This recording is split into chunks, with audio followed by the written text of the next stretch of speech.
What is going on, guys? Welcome back to Haven of Horror. Today we are looking at Angel Volume 1 of the Boom Buffy reboot. Okay, and Brian Hill is the writer, and I think he has a decent voice for Angel.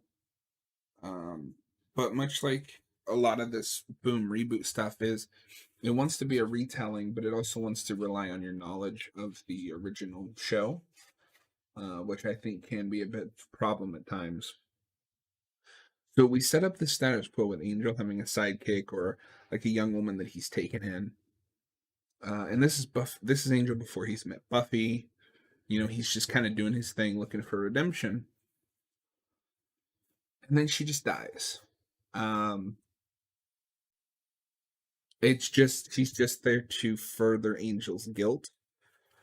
And look, like the original show killed a few of his teammates off, but they always had like gravitas to them. They were characters, so that it felt painful when they died. She's in this for like 2 pages before she dies, and she's supposed to be someone important to Angel, but we don't get to know anything about her. We don't get to learn anything. I guess maybe there's a page on the wiki.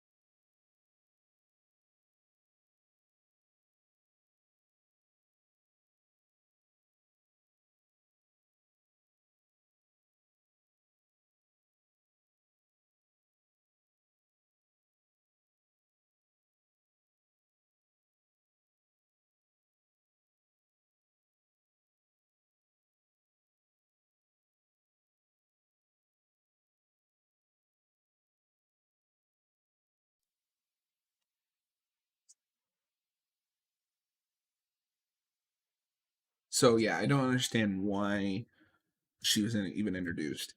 If you need a reason for him to feel guilty and go to Sunnydale, just use what the show used. He is led there by a demon, right? And feel because he wants to help Buffy. They kind of do that because the end of the issue is a demon telling him to go to Sunnydale for undisclosed reasons, which we'll get into. But it just feels too forced of a reason to get him to Sunnydale, in my opinion. Um, but they have a good voice for Angel. However, I think they take some of the like brooding guilt stuff too far. I didn't need Angel purposely allowing himself to get burnt in the sun. He's never like masochist, you know. He may feel like he deserves pain, but he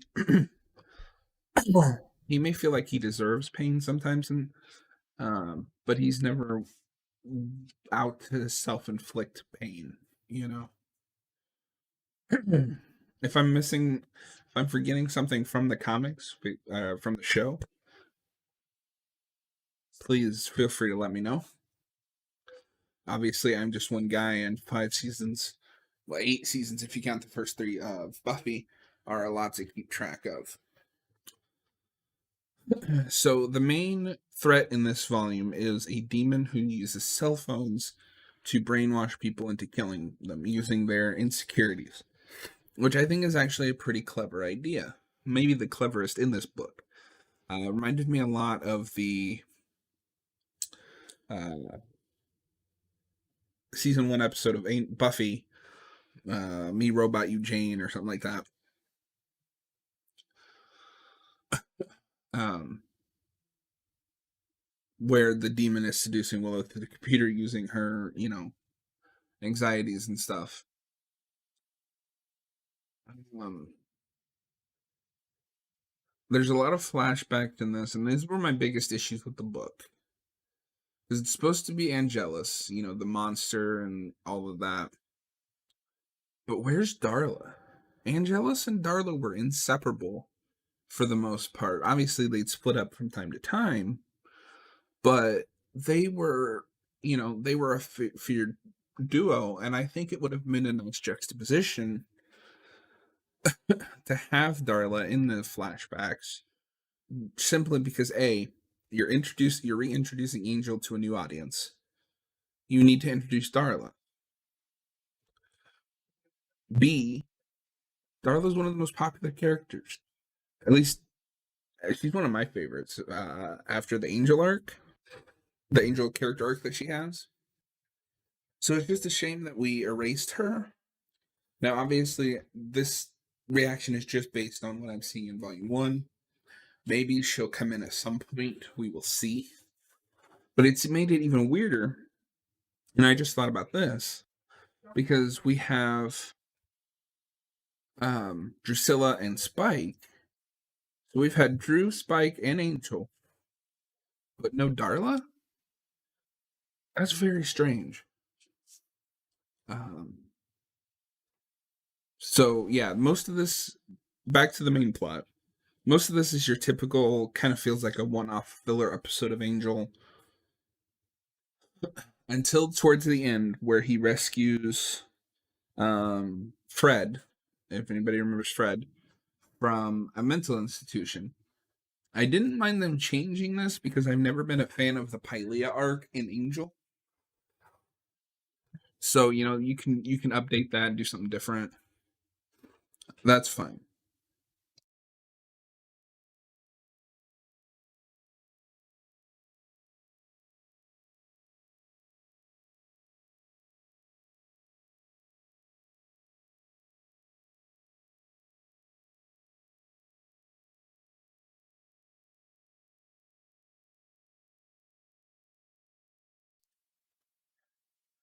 However, I think there is some issues in the pace in the writing here as well.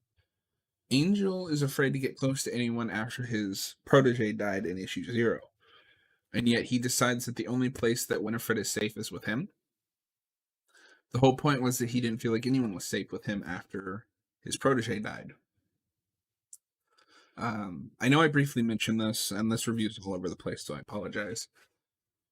But I would also like to know who this Myas the Axe is. I probably said that wrong, so I apologize.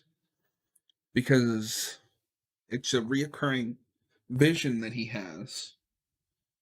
But what does that have to do with anything other than his guilt? If it's just supposed to be something he feels guilty for, I guess.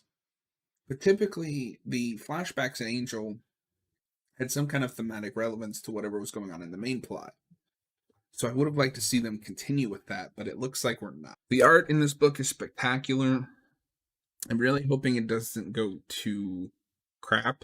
Buffy Volume 1 started out really strong with the art as well, and then it all went to hell. The ending, is the setting up Gunn and a couple other things. It looks like they're hinting at a Buffy and Angel romance.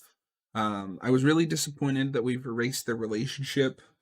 I kind of wish that if we'd planned this out a little bit more, you had set that up and done something cool with them, considering how important they both were to each other's character arcs. But maybe we can get through there somewhere, get to that somehow. I don't know.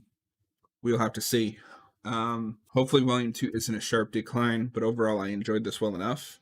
I know this has been rather short, but it's a very straightforward story with mostly positives and a few negatives. So I'm going to end this video here. If you guys liked this review, hit that subscribe button, throw me a thumbs up. It helps out a lot.